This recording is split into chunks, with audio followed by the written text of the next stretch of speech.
tales old and wise, Nazarenes and ancient ties, Rabbis teaching words we trust, James the just in faith robust, Ebionites with hearts so pure, for wisdom that and endures, journey wander far and near, to Pella they were steered.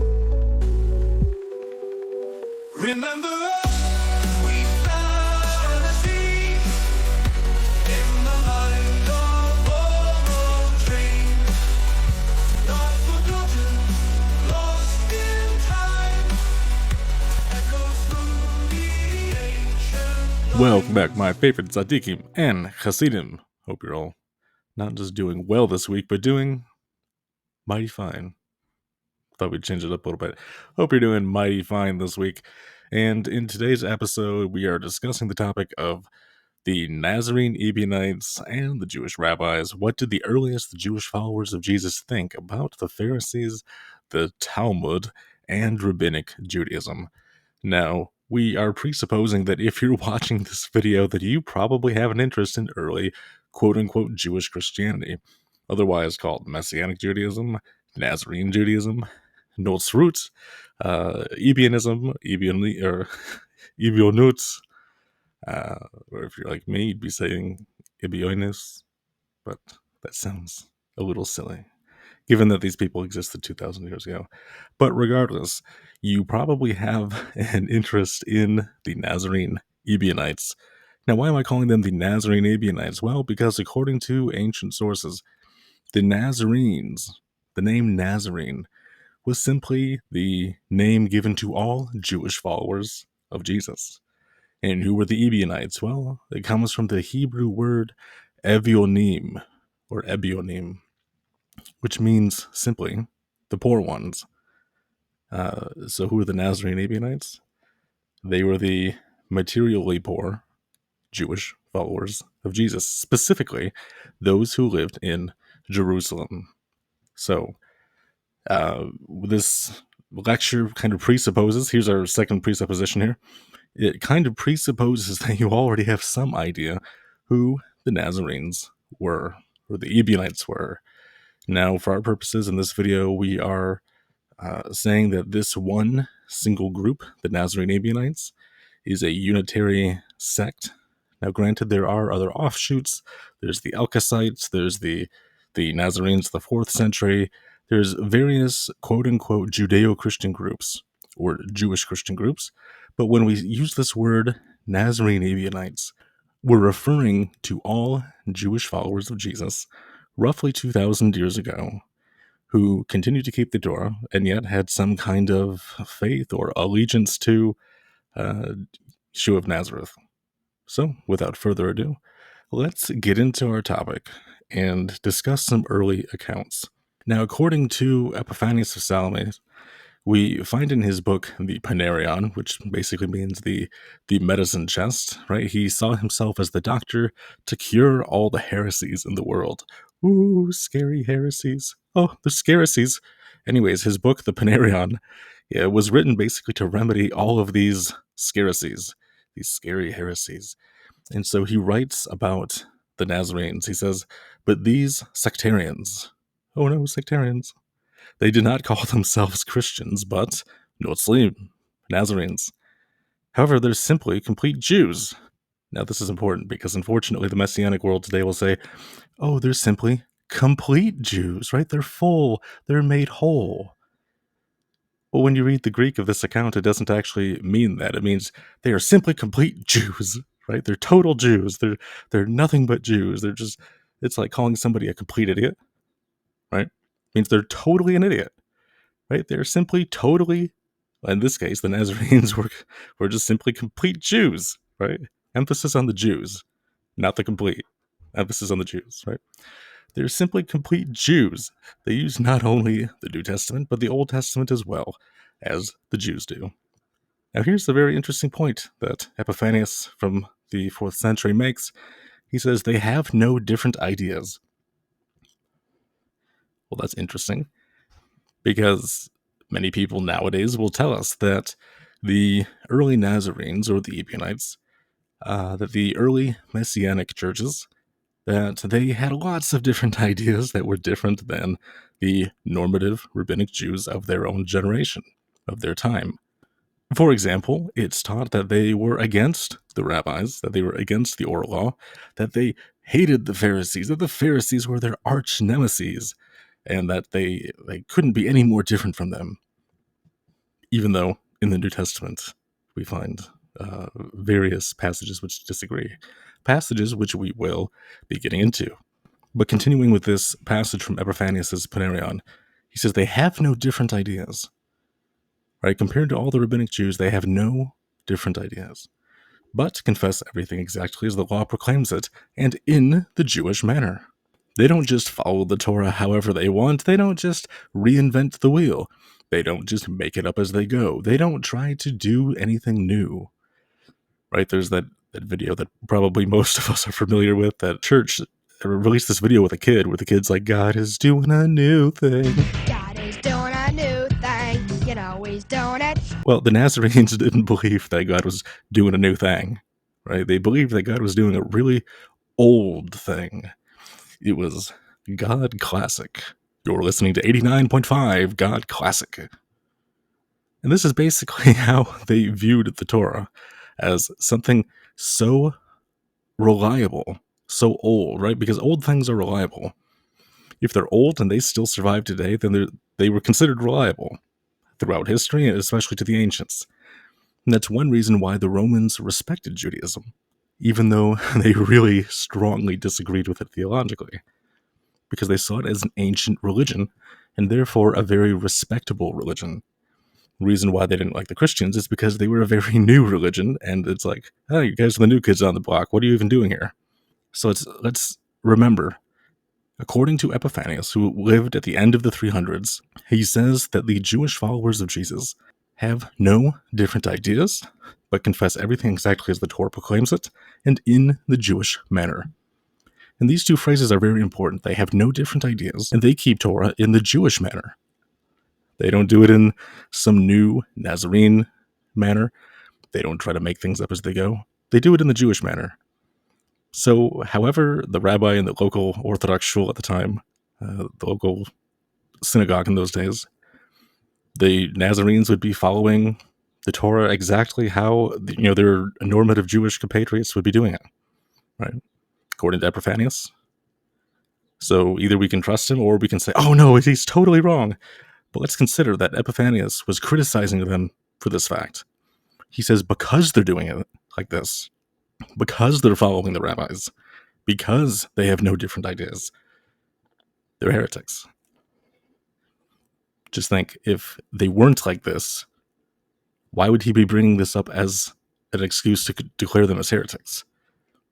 Right? And there are certain things that he brings up against various sects or heresies, saying that they're cannibals or things like outlandish things like this, which many scholars will recognize that these things are very likely not to be historical. But something like this, there's no reason to doubt that it is historical. That, according to the plethora of evidence that we'll be looking at today and elsewhere, because I can't obviously cover all of it, but we're going to be surveying it today, this tells us that they were essentially the same as their rabbinic compatriots. And that's interesting, because Epiphanius was writing in the 370s. Now, at this point, the Jerusalem Talmud had, it's a little bit debated as to when it was finally published, but it was either in the process of being compiled or it was already published. By this time, the Tosefta had already been published, and the Mishnah, which is the very core of the oral law, the very core of the Talmud, both Talmuds, that had already been around for a century and a half at this point. So when Epiphanius says that the Nazarenes do the Torah in the Jewish manner, he means they're doing it in the Mishnaic, Toseftic, Talmudic manner, essentially, that they were rabbinic Jews. And as we'll see from this presentation, and especially at the very end, we'll be looking at a sect in medieval Iran that was actually a rabbinic group of Jesus followers. It's really some insane stuff. So stick around to the end, and we'll take a look at these people.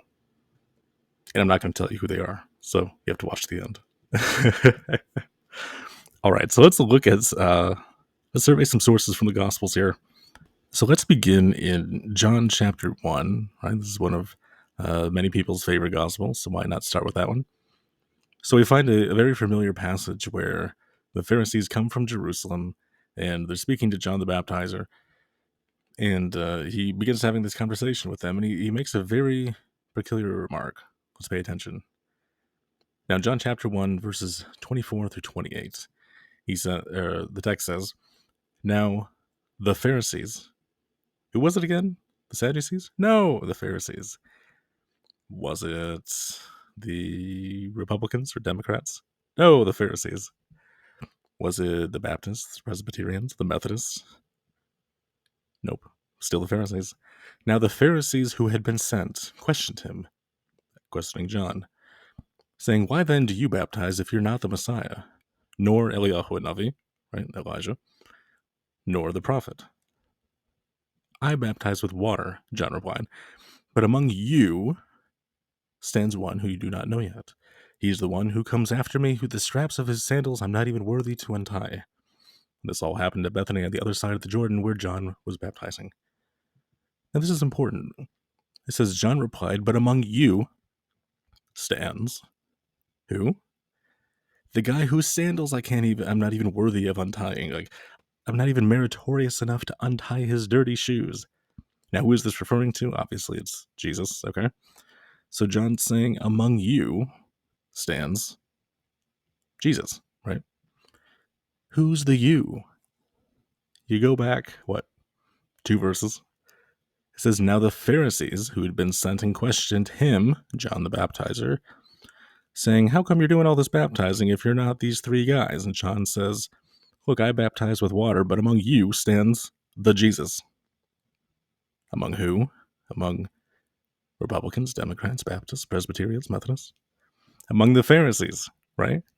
Among you, Pharisees, stands Jesus. Now, when you read the whole passage in context, you'll note that Jesus has not showed up yet. So he's not standing in the crowd. Where is he? He's probably at home, making some gefilte fish for Shabbos, obviously. No, but seriously. Among the Pharisees, among you, Pharisees, stands Jesus. Now, what does this mean? It means that Jesus was among the Pharisees, right? This is the natural reading of the text. And we find further support in this just 2 chapters later in the same book, John chapter 3, verses 1 through 2, where it says, "There was a man of the Pharisees named Nicodemus," or his Hebrew name is Noctamon.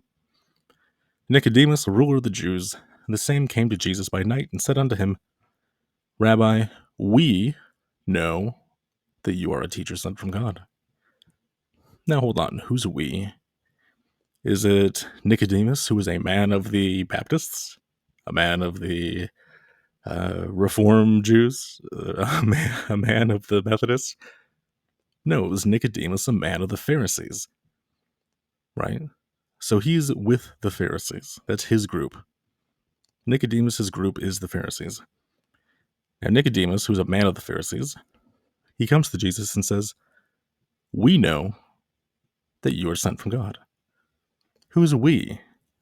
Again, clearly, grammatically, it can only refer to Nicodemus, the man of the Pharisees, and his group being the Pharisees. So he's saying, we, the Pharisees, know who you are. We, the Pharisees, know that you are a teacher sent from God. All right. Now, we find similar evidence also in Matthew 23, verses 1 through 3, where this is a passage that most of us will probably be familiar with. It says, "Then Jesus spoke to the crowd and to his disciples." So this clues us in that this is a teaching that's applicable not only for his inner group of people, his followers, but for all Jews everywhere, to the crowd and to his disciples, to the out group and the in group, saying, "The scribes and the Pharisees sit in Moses' seat. Therefore, whatsoever they bid you to observe, that observe and do." So he's explicitly telling everybody, the in people, the out people, Because the scribes and Pharisees sit in Moses' seat, therefore whatever they tell you to do it. Now clearly in the rest of the passage, the rest of the chapter, he says, look, there are some people who they don't practice what they preach. They, put certain traditions, which, by the way, were not mainstream Pharisaic positions or traditions to hold.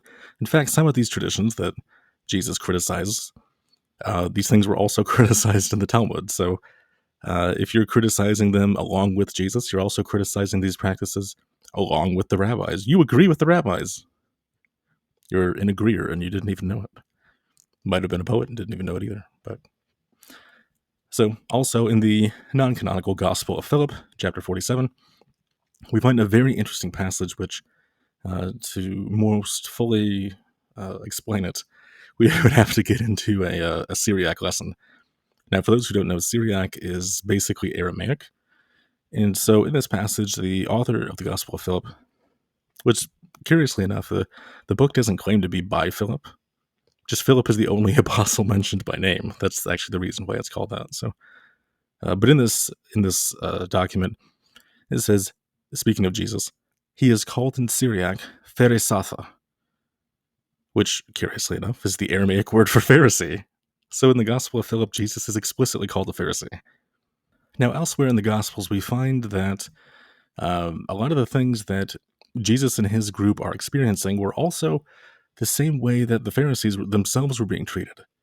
So, of course, this doesn't mean that they were Pharisees, but it does mean that given the other evidence that says that they were Pharisees, that they supported the Pharisees, it makes sense why they were being treated like Pharisees by the government.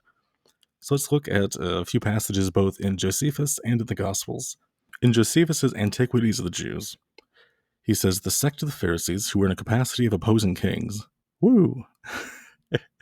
All my anti-government people are like, oh, I think I like the Pharisees even more. Cool. They sound very patriotic. The sect of the Pharisees who were in a capacity of opposing kings, and they were believed to have the foreknowledge of things to come by divine inspiration, meaning people thought that they were prophets or were prophetic people. And they foretold how God had decreed that Herod's government should cease. So, the king slew such of the Pharisees. So basically, the Pharisees are going around proclaiming that Herod's reign is about to come to an end. And Herod kills them. Now, curiously, we know that John the Baptizer also criticized Herod because of his spicy relationship with a certain woman. And in Matthew chapter 14, it says, for Herod had laid hold on John and bound him and put him in prison. And he sent and beheaded John in the prison. Now, John was likely not a Pharisee himself per se, but he does appear to have been an Essene. And we know that the founder of the Essenes, whose name was Menachem, he was a friend of Hillel the Elder. That is the first Hillel, right? The Hillel Azachet, like Hillel and Shammai, that Hillel, who lived a little bit actually before Jesus did. And so he was real good friends with Hillel. And according to rabbinic sources, Menachem was actually a Pharisee at one point. And he went off and he founded the Essenes. So then it kind of stands to reason that the Essenes used to be Pharisees. So even if they had become Essenes, they said, we're not going to be Pharisees anymore. We're going to be Presbyterians. No, just kidding. We're going to be Essenes. What's an Essene? I don't know, but that's what we are. And so whatever they decided to become, the Essenes, like however they decided to start defining this, they were still fundamentally Pharisees. That's why when you read the Dead Sea Scrolls, it refers to the oral law. It refers to halacha. It refers to many of these oral traditions that normative rabbinic Judaism has even till today, right? And then they did, at least those at Qumran, it's a little, I know it's debatable as to whether they were actually Essenes or, whatever the case was. I think that they were basically Essenes, but that's beside the point. That they, halakhically, they started to deviate a little bit, but after the destruction of the temple, many of them came back. So, Baruch Hashem. So, what does this mean?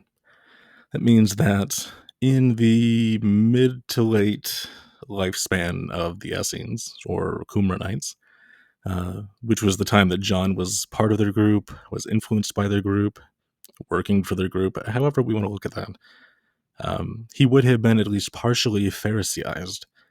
And so this would have been an influence on him, including the capacity of opposing kings, presumably. And we know, at least from the Qumranite texts of the Dead Sea Scrolls, that they were very, very anti-government. Not in the sense of opposing government in general, but opposing the government of their day, which they saw was evil. And they were they were essentially right. It's pretty hard to disagree with them. So let's hop over to Luke 13:31, where it says, "The same day there came certain Pharisees to him," Jesus, saying, "Get out of here, for Herod seeks to kill you. Hurry, quick, Herod's right on your tail. He's coming to get you. Quick, you've got to get out of here."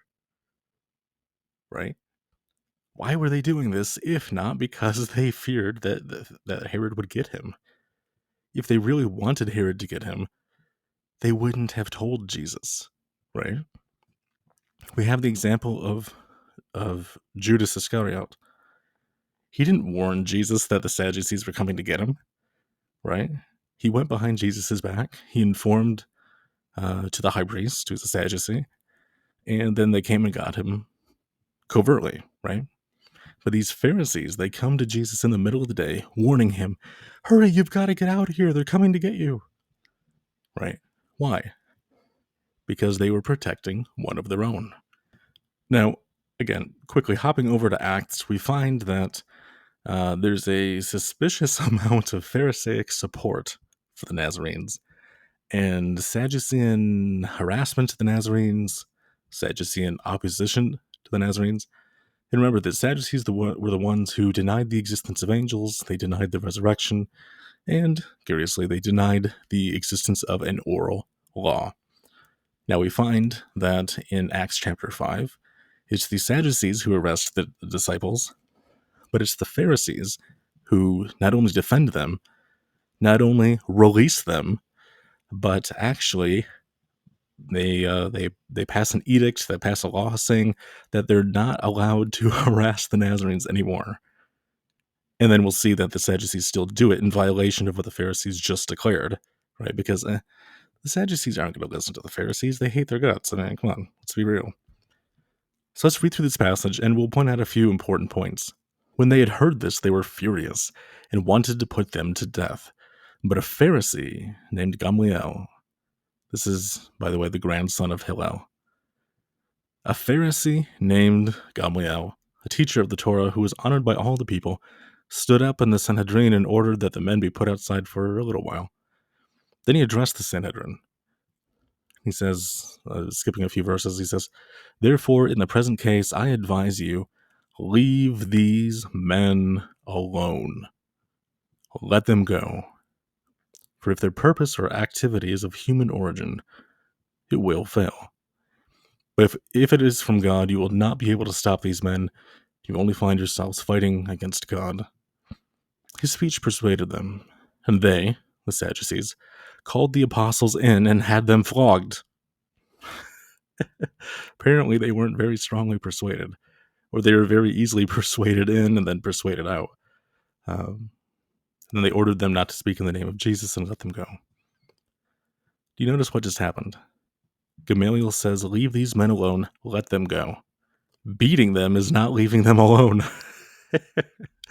So what probably happened is that the Sadducees are like, "Oh, yes, Gamaliel, yes, we completely agree. Oh, you're such a chacham.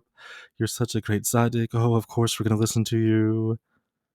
They went around the corner, beat up the Nazarenes, like, "Shut up. Don't even cry out, because we're not supposed to be beating you up.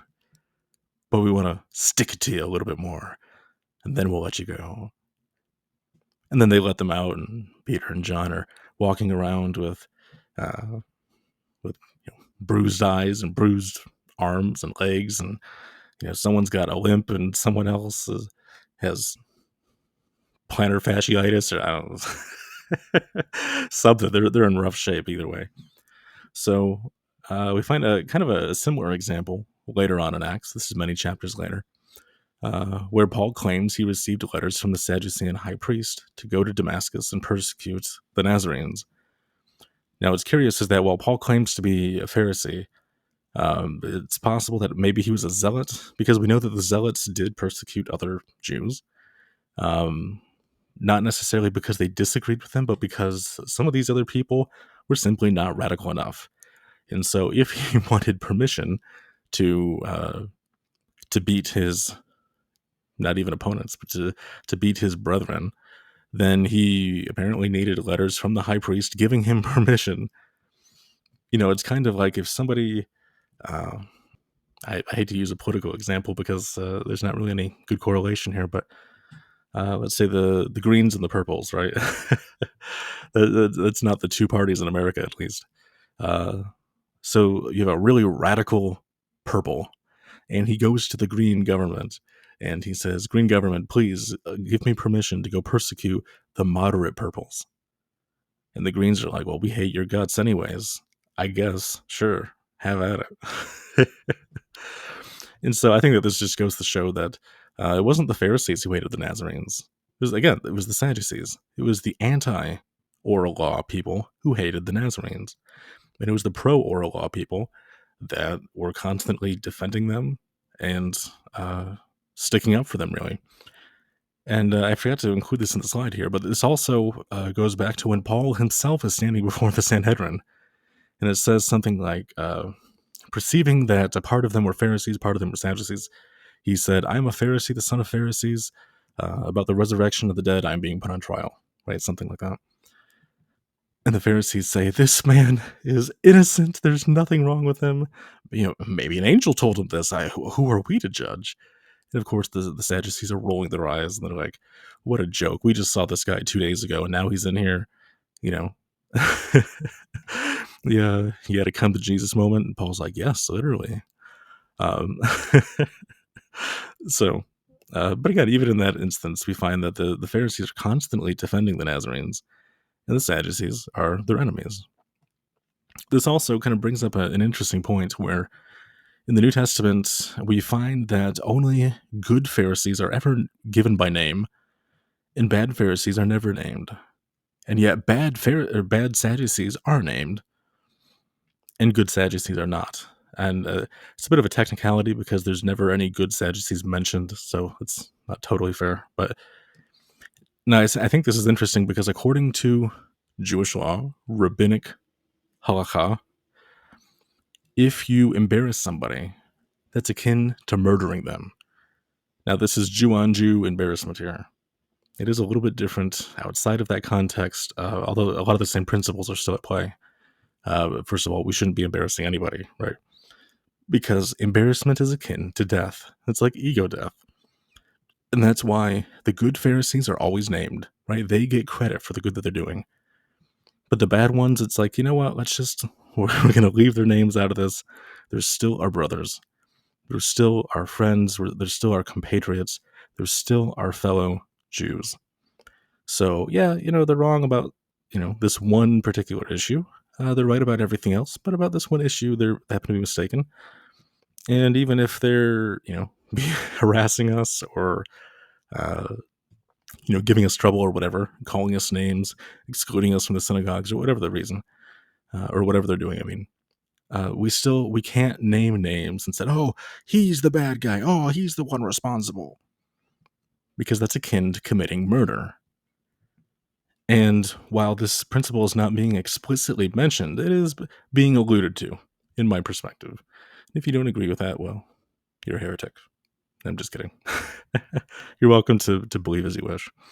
Alrighty, so next I'd like to discuss the circumcision faction mentioned first in Acts and then elsewhere.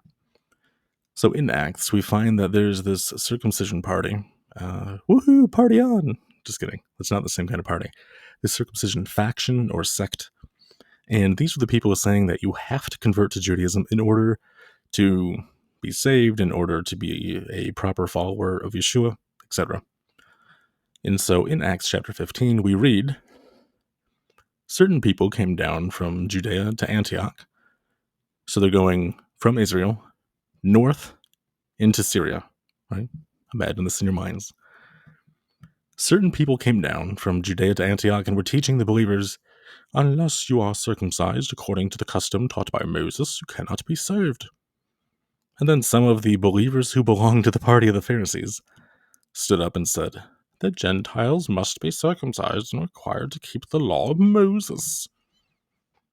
That's actually exactly what they sounded like. Don't ask me how I know. So notice that there are men going from Judea to Antioch, right? Curiously, who was in Antioch? Paul was in Antioch, right? The people, the followers of Paul were first called Christians there in Antioch. And so you had people going, quite possibly to Paul's students there, saying, "Look, you guys aren't real Christians, or you're not." I hate that word because it wasn't really a thing at this time, but you're not true followers of Yeshua. You got to convert to Judaism. And according to Paul's teachings, that was anathema. It was blasphemous. It was horrible. And who were these people? According to the very text itself, it said the believers who belonged to the party of the Pharisees. Right? So it's explicitly telling us right here that there were believers who were still actively involved in the sect of the Pharisees.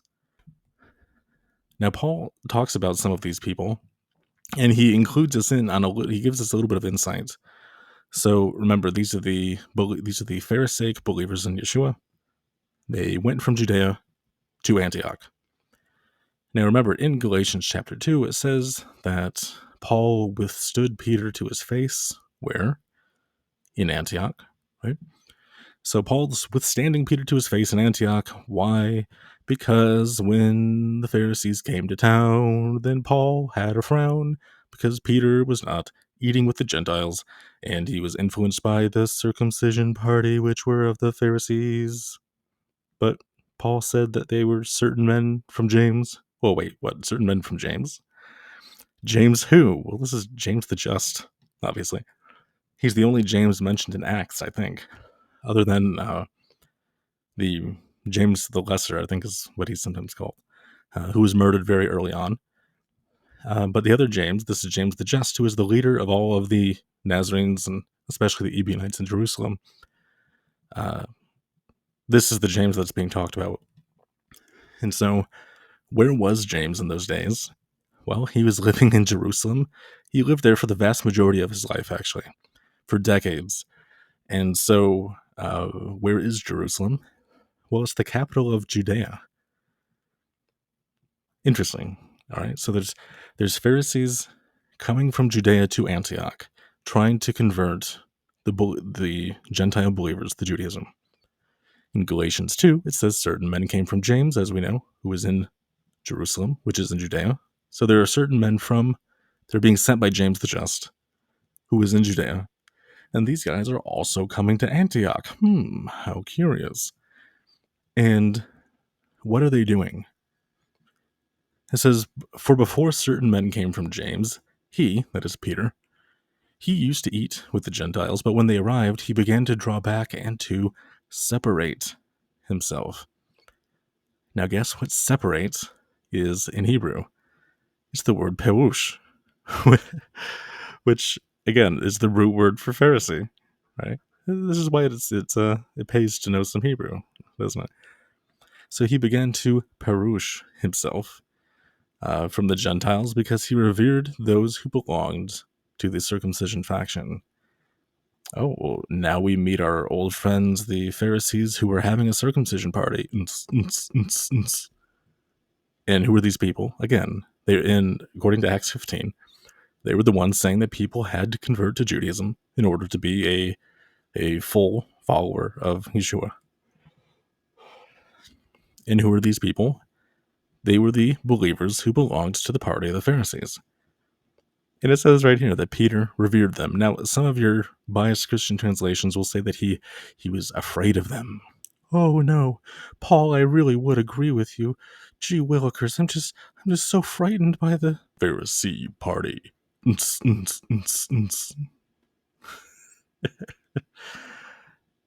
think of Peter as this incapable, helpless baby who's just being pushed by the forces and whims of the universe, who has no control over his life.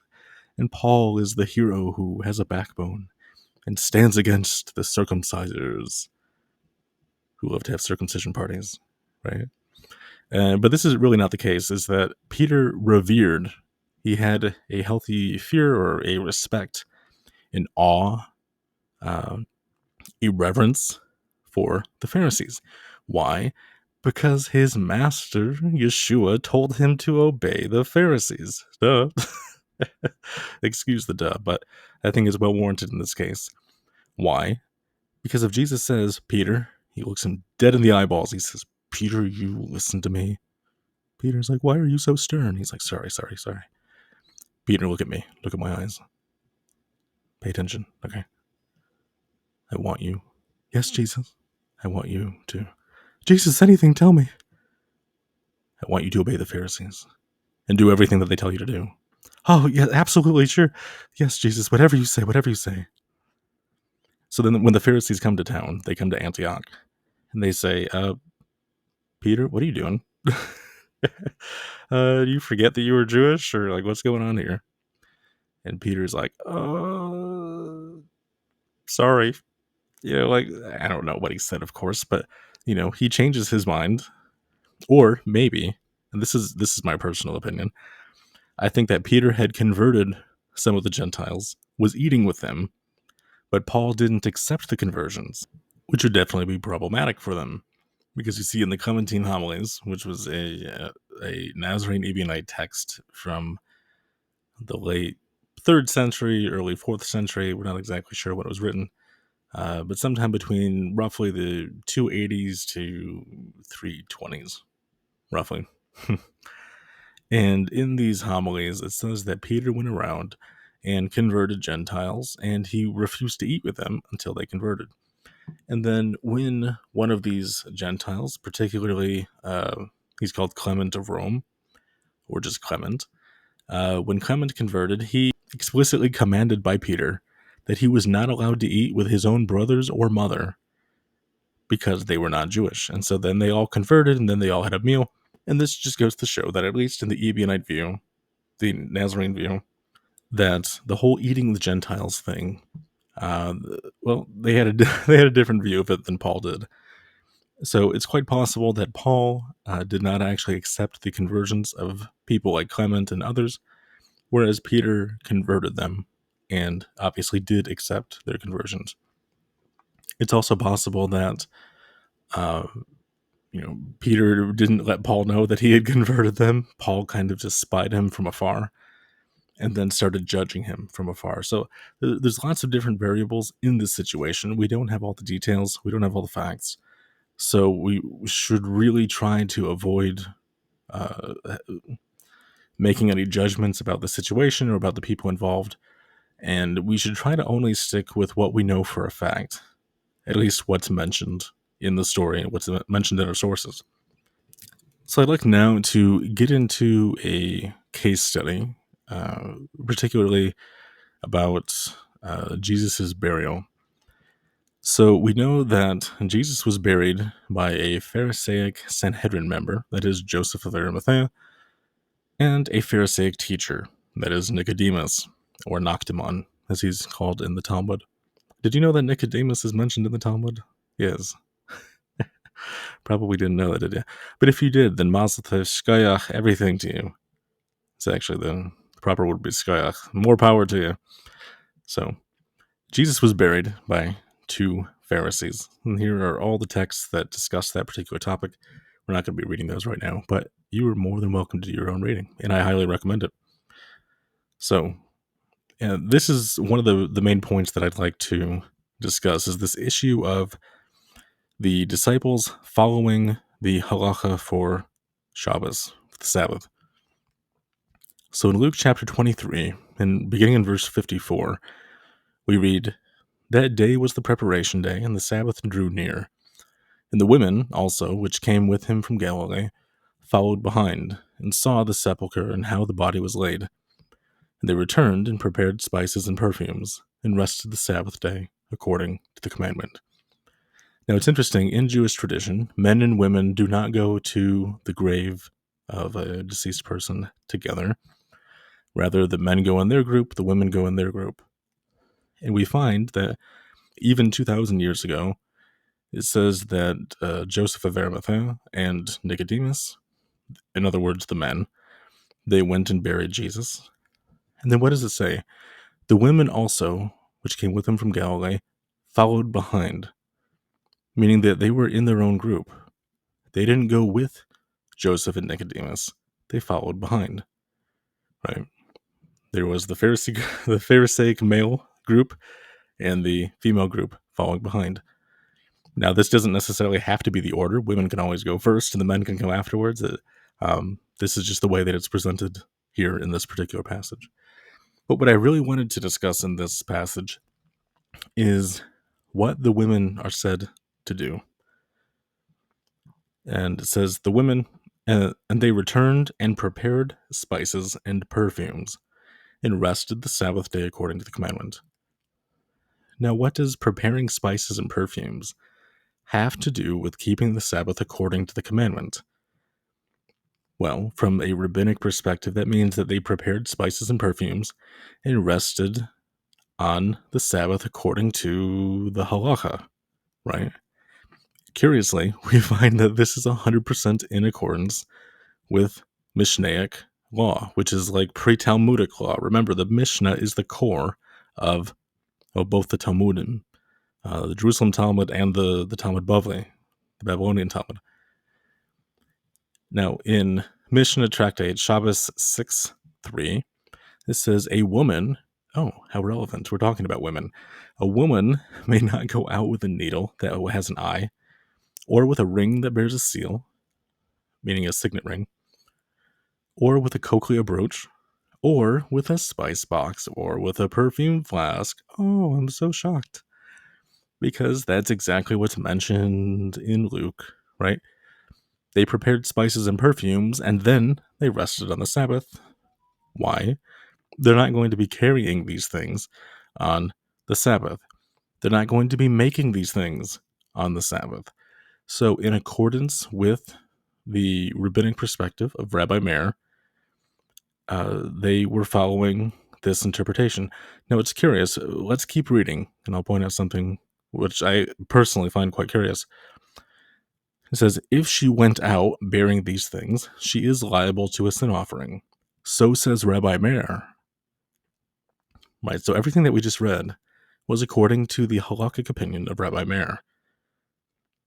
But the sages permit a spice box or a perfume flask, which means what?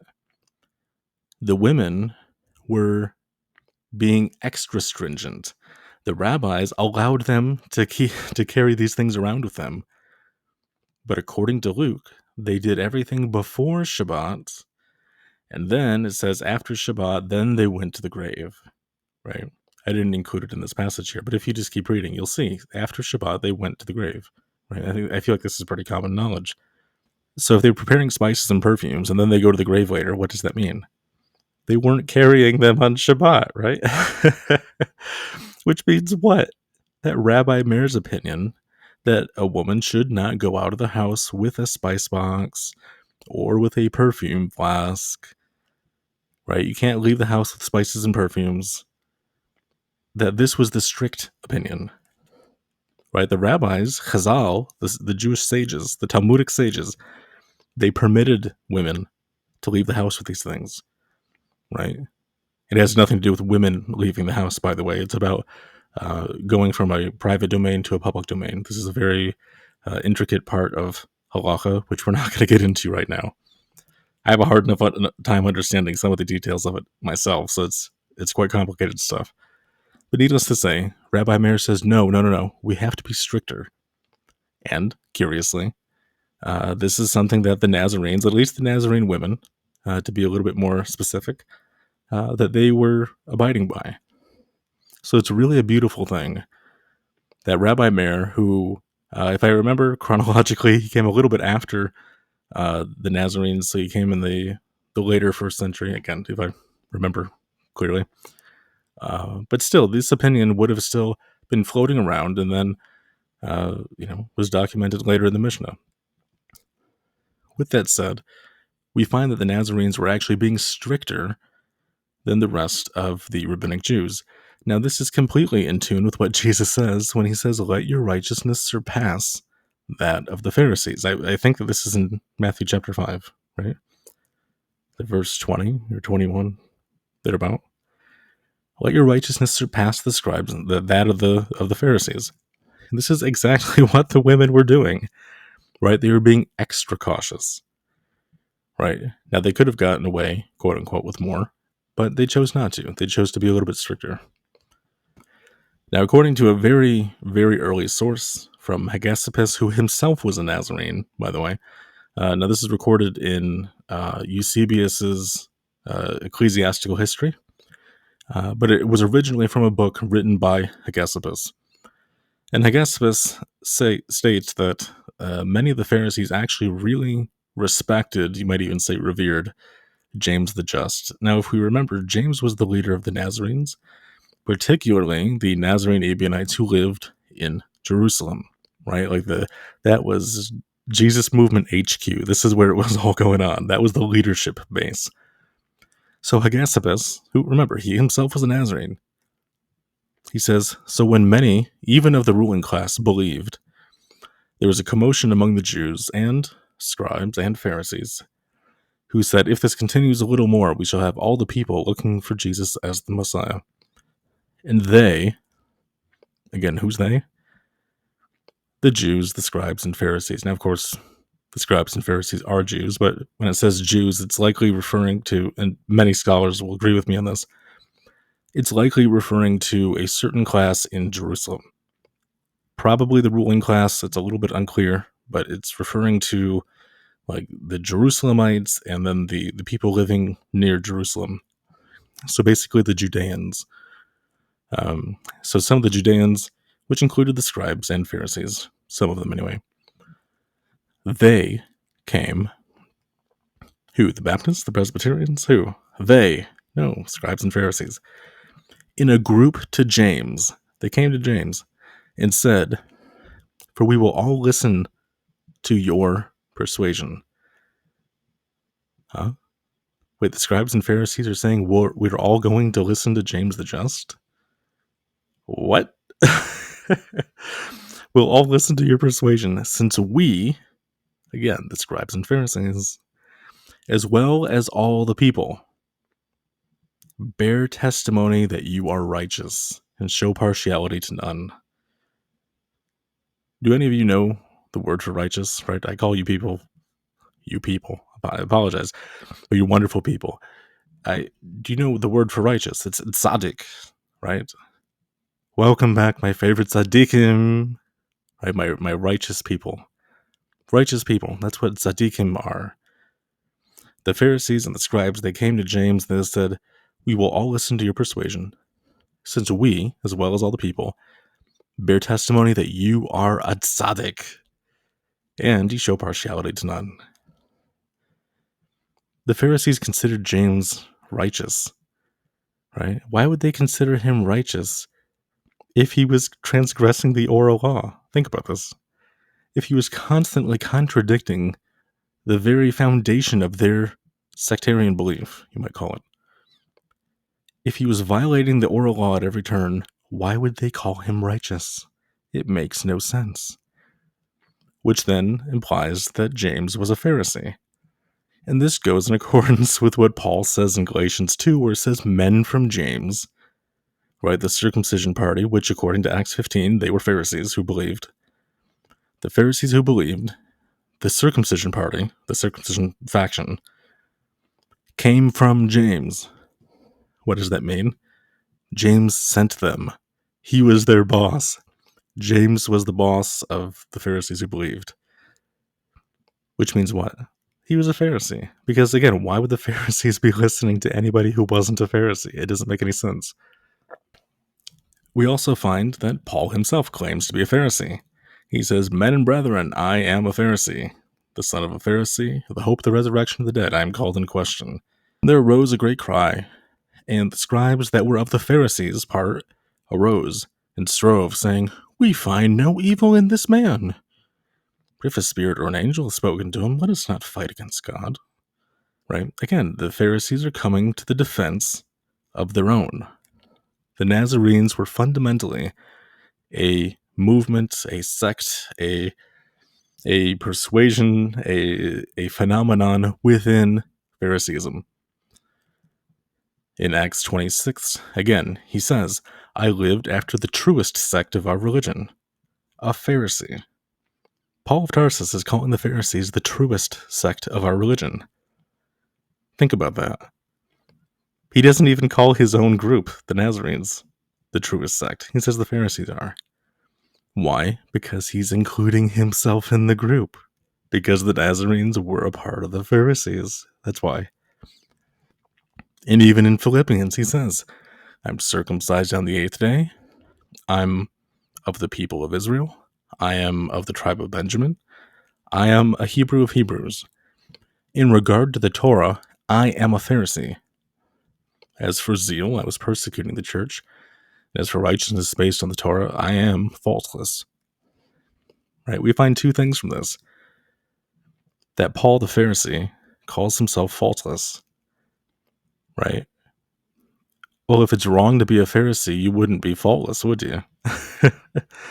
By the way, some people are prone to translating this as, I was a Pharisee. But when you look in the original Greek, that it's impossible for that to work, right? Because the same words are being used. He doesn't say, I used to be circumcised on the 8th day. I was formerly of the people of Israel. I used to be of the tribe of Benjamin. I used to be a Hebrew of Hebrews. In regard to the Torah, I used to be a Pharisee. Right? It's all in the present tense. And then the very last thing he mentions is in the past tense. Right? So it's all the present tense stuff first, and then there's a past tense statement at the end. But notice what he says. That the Pharisees were the truest sect of their religion, the truest sect of Judaism. That in the regard to the Torah, Paul himself says that he's a Pharisee. And he calls himself a faultless Jew. In regard to the Torah, he's faultless. Why? Because the scribes and Pharisees sit in the seat of Moses, and whatever they command you to do, observe and do that. Well, what happens when you observe and do that? Then you become faultless. When it comes to righteousness based on the Torah, you become faultless. All right, so moving on to the Clementine homilies here, which was a set of documents, as we already discussed, that were written by a group of Nazarene-Ebionites sometime probably at the end of the 200s, maybe the early 300s. Again, we're a little fuzzy on that. But the fuzziness might be because of all the beards, because all of these people were true blue Jews. They were Jewish Jews. And so we're going to look at some of these passages, and we'll see how pro-oral law these Nazarene-Ebionites were even 300 years after the time of Jesus. Super interesting stuff here. So in homily number 2, chapter 38, says, Peter taught that the prophet Moses, having by order from God, delivered the law with the explanations to certain chosen men, some 70 in number, which, curious enough, that's the number of the Sanhedrin. 70 in number, in order that they also might instruct such of the people as they chose.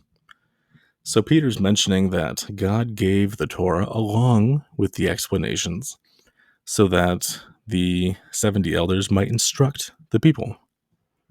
Right? Well, that sounds awful lot like the oral law, doesn't it? And we'll find that that's exactly what it is. In homily number 3, chapter 47, it says, Then said Peter, the law of God was given by Moses without writing. Without writing. Without writing to 70 wise men. See, here's the 70 men again.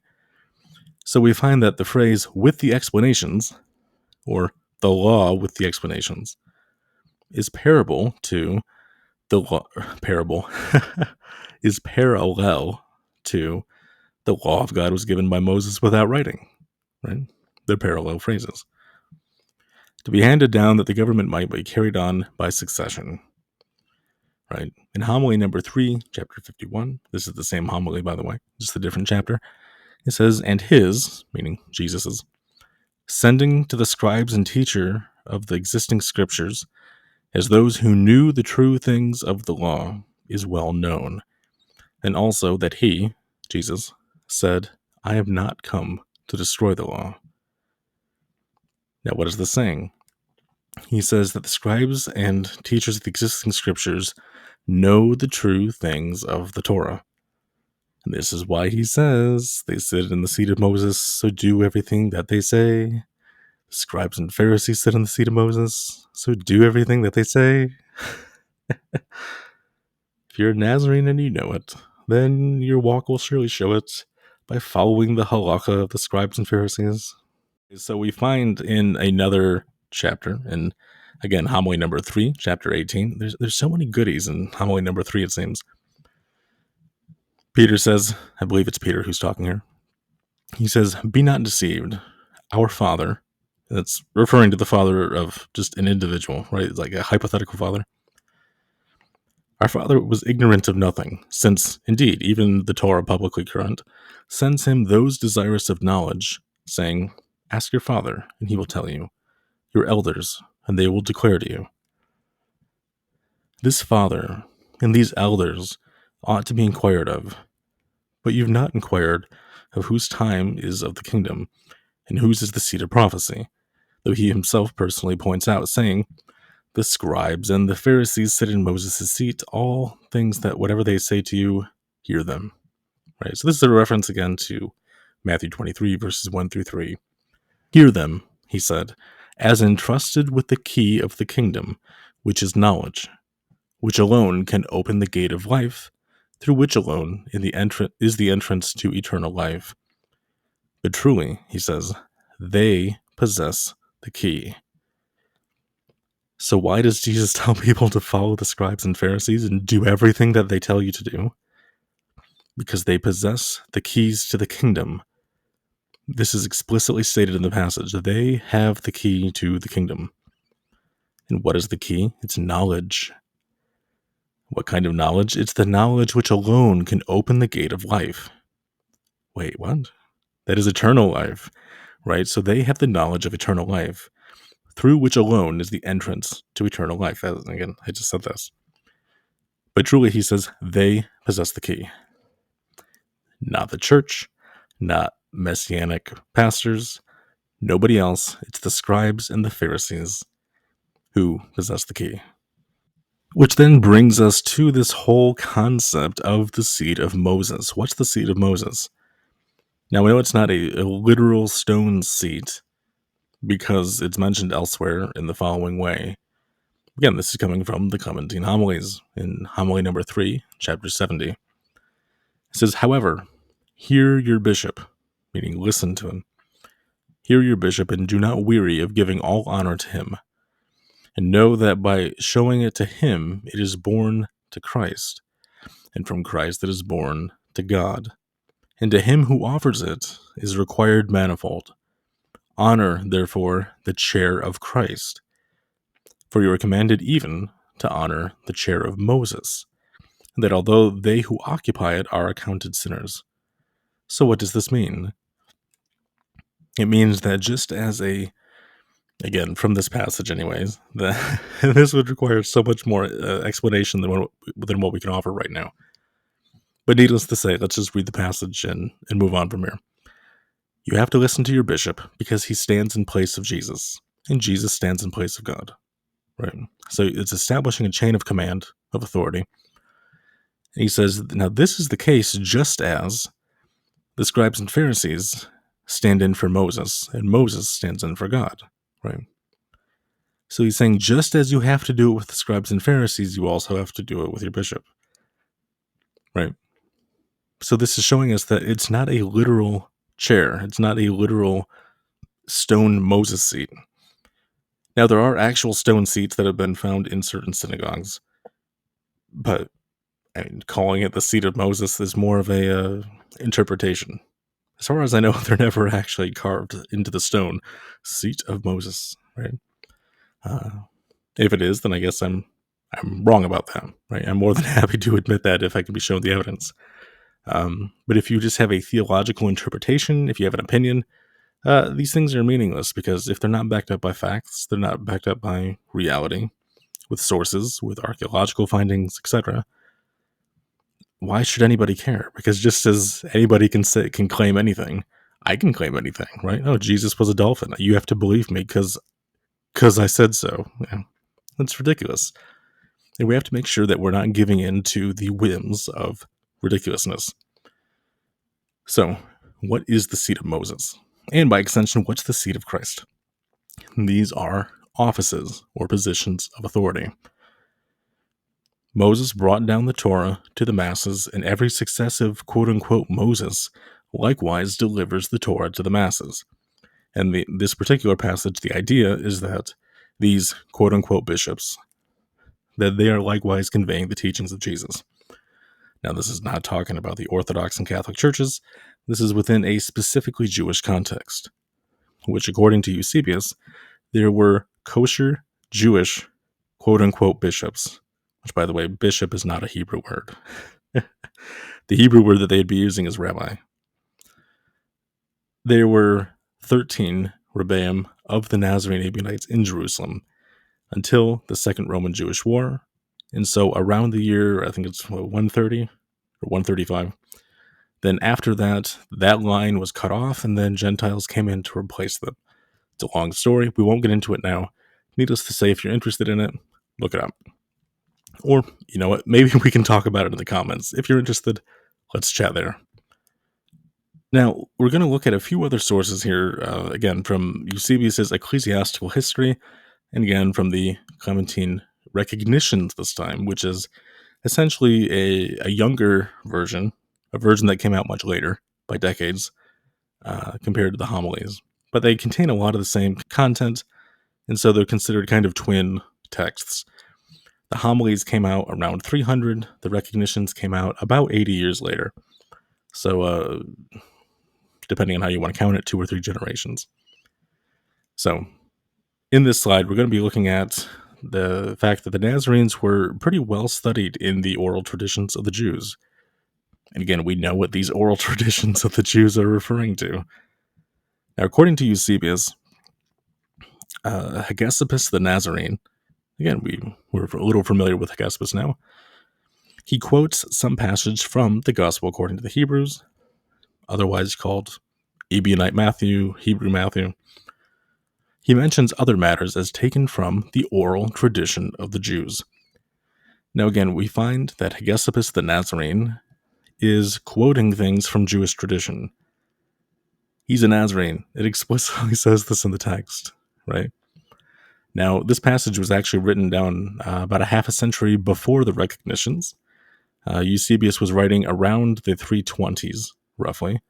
It's believed that he might have stopped writing his ecclesiastical history around 323 or 324 because he doesn't include any content from the Council of Nicaea. That's kind of the thinking. But he's writing, nonetheless, around the 320s.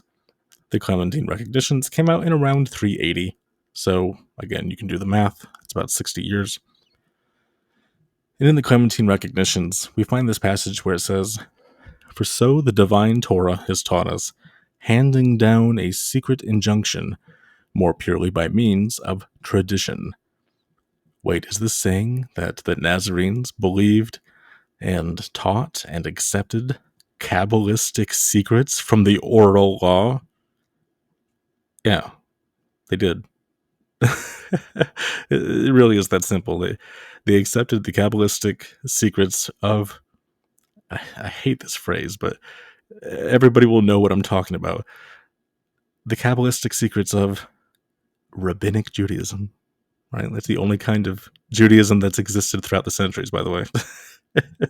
From biblical times until now. Because, again, rabbi just means teacher. I know people are going to say, oh, it means great one. Well, why do you think they're called great ones? Because they're teachers. Because they have the Torah, right? It's the Torah that makes them great, right? And so by extension, you're calling the Torah also great. And the Torah is the mind and the expression of God. You're calling God great. Like, again, there's this chain from teacher to God. And again, we have to be careful not to glorify human beings too much, but that doesn't mean that we can't respect our teachers. It even says that Peter revered the Pharisees of the movement, right? He revered his teachers. We should be revering ours. And then in another place in the Recognitions, it says, "Then, in the next place, I unfolded to you the more secret meaning of the written Torah." The secret meaning of the written Torah? What? Through its several heads, which there was occasion to unfold, neither did I conceal from you the good things of the traditions. So we find again more references to the secret meaning of the written Torah, which is what? Every Jew knows what this is. It's Kabbalah. It's Kabbalah or Kabbalah, right? Which literally actually just means the received thing. It doesn't mean occult witchcraft. It doesn't mean anything like this. It actually, Kabbalah, kosher Jewish Kabbalah, is very anti-witchcraft. Every non-Jewish form of it, well, it's probably incorporating forms of witchcraft. I mean, that's, look, the goyim are gonna goy. Like, what am I supposed to say? Like that? Of course, the heathens are gonna do heatheny things. What do you expect them to do? So we find that the Nazarenes are embracing the Kabbalistic secrets of the rabbis, and that they are revering all the good things of the traditions. Alrighty. Now it's time for another short case study from the Acts of Philip, which, again, according to, I think it was actually Epiphanius, if I'm remembering correctly. Epiphanius says that the Nazarenes accepted many additional acts which, by the way, there's a genre of literature called Gospels, there's epistles, and there's Acts. Right? In the New Testament, there's only one, right? The Acts of the Apostles. This particular text is called the Acts of Philip. And so in the Acts of Philip, chapter 102, it has a very short, you might say inconspicuous, mention of something called the midnight prayers. Now, in this passage, it says, after the midnight prayers, then, we went and did this and did that. Hold on. The midnight prayers. Midnight prayers. What are the midnight prayers? Right? Curiously, they actually exist in some forms of Christianity. But even before that, they existed earlier in Judaism. Now, what kind of midnight prayers does Judaism have? Well, there are a few different references to midnight prayers throughout Jewish history, but the most famous one is certainly going to be something called Tikkun Chatzos, or Tikkun Chatzos, Chatzot, right, for my Sephardi friends out there, Tikkun Chatzot, which is referring to the midnight prayers where you rise at midnight, both to thank God and praise God, but also to mourn the destruction of the temple. And so in the Acts of Philip, which was, people believe it's written in maybe the early 100s, late 100s, but it was written during the 2nd century. And by this time, the temple would have been destroyed for a number of decades. So it's quite possible that these midnight prayers where you would rise up and thank God and praise God had already started to take on this additional aspect of mourning the destruction of the temple, which is still done by many Hasidic Jews, even till today. But this really shouldn't surprise us because we know that the Nazarenes were a Pharisaic influenced group, or were even just simply a Pharisaic group. And we know that the Pharisees were Hasidim, right? Small h, Hasidim, right? When I say my favorite Tzaddikim and Hasidim, you are Hasidim. It means you are pious people who care about God, who care about each other, who care about doing good in life, who care about being humble and pious people. Which, by the way, whoever denigrates the word pious, they're probably impious people themselves. Look up the definitions of these words, and you be the judge whether these things are good or not. Now, we're drawing close to the end of our presentation for today. I'd like to look into a very unlikely source. At least we might think that it's an unlikely source. We want to look at some pro-rabbinic Nazarene remnants, or like remnants of Nazarene-Ebionism in Islam. Yep, believe it or not, it is actually within Islam. I'd love to do a bigger presentation on this at some point. I have almost 100 pages of notes on this. I'd love to videoize at some point, but it's not in the present schedule. Nonetheless, let's recall that the Nazarene-Ebionites were basically a group that combined Jewish Torah observance and Jewish traditions with faith in Jesus, however we're going to define that. faith that he's the Messiah, faith that he's some kind of prophet, faith that he's just the best rabbi to follow. You actually find all of these beliefs exclusively and inclusively among the Nazarene-Ebionites. So with this in mind, remember, Torah and Jesus, Torah and Jesus, Torah and Jesus, all right? In the Quran, in chapter 5, Surah 42, or Surahs, plural, 42 through 47. It's a long passage, so feel free to lean back in your chair, close your eyes. Unless you're driving, then don't do that. But let's take a look at this passage. So if they, the Jews, come to you, O Prophet Muhammad, either judge between them or turn away from them. If you judge between them, then do so with justice. Surely Allah loves those who are just. But why do they come to you for judgment when they already have the Torah containing Allah's judgments? Indeed, we revealed the Torah, containing guidance and light by which the prophets who submitted themselves to Allah made judgments for Jews, and so too did the rabbis and the scholars judge according to Allah's book, meaning the Torah, with which they were entrusted and of which they were made keepers. So the rabbis were the keepers, or the guardians, the Nasariah, of the Torah, right?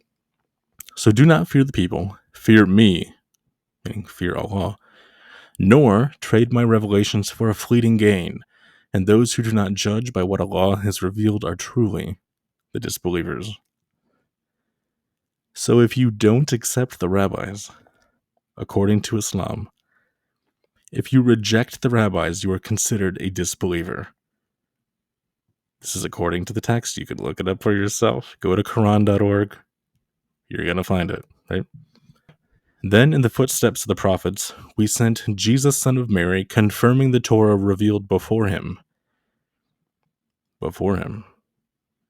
You mean, so if the rabbis and the scholars, as it says, judge according to the Torah, they were the guardians of the Torah. And Jesus, son of Mary, came confirming the Torah revealed before him, before his time, before his birth. He came to enforce what the rabbis had decreed before him. Right? He didn't come to revolutionize anything. He came to sustain and spread. He came to sustain the rabbinic Judaism of the day. He came to strengthen it and to spread it. And it continues. It says, we gave him the gospel containing guidance and light and confirming what was revealed in the Torah, a guide and a lesson to the God-fearing. So let the people of the gospel judge by what Allah has revealed in it. And those who do not judge by what Allah has revealed are truly the rebellious. So we find that even in Islam, it says that Jesus came not only to confirm the Torah, but that a person is counted a disbeliever if they reject the rabbis and if they reject Jesus. Now, curiously, this is our very last slide here. This is one of the most bizarre things I've ever found, at least in recent memory. So from the Encyclopedia Ironica, we find that there is a very curious group called the Isawiya, which is like the Jesusites, or the followers of Jesusism is really what it means. And in this entry on the Isawiya, it says their leader, Abu Isa, which by the way, Isa in Arabic means Jesus.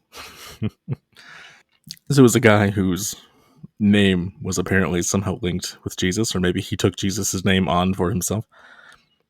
Their leader, Abu Isa, was considered a follower of the Rabbinites, meaning the rabbinic Jews.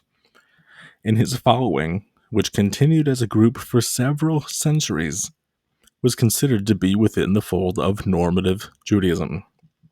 Okay, we have rabbinic Jews that follow normative rabbinic Judaism. Okay, nothing too controversial here yet. This is clear since they married within the fold.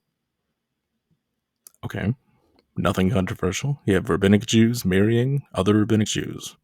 Good deal. However, Kirkasani indicates that Abu Isa believed in the prophecy of Jesus. What? What? You have a group of rabbinic Jews called the Isawiya, and they follow the prophecy of Jesus, meaning they're followers of Jesus. They are rabbinic messianics, if you want to call them that. They're you can't say rabbinic Nazarenes because, as we've seen already, the Nazarenes always were rabbinic. We have seen time and time again through a variety of sources, from canonical sources in the New Testament to non-canonical gospel sources to historical sources in Epiphanius, Eusebius of Caesarea, and Hegesippus the Nazarene, which, how can you have a better source than that? You have a Nazarene telling you what they believe. He says, they follow the customs of the Jews, the traditions of the Jews. And now we have an example of this group in Iran of Jews, rabbinic Jews, who follow Jesus. There you go. Alrighty. Well, I don't think that we really need to wrap up because the whole point of the video has been to show how rabbinic the Nazarene-Ebionites really were. Now, of course, over time, they did experience some mutations and evolutions, but by and large, they remained pretty rabbinic, apparently even up into the Middle Ages, the middle period of medieval times in Iran. Right? Fascinating stuff. So, without further ado, let's end the video here. Hope you all are doing well, as always, and take care.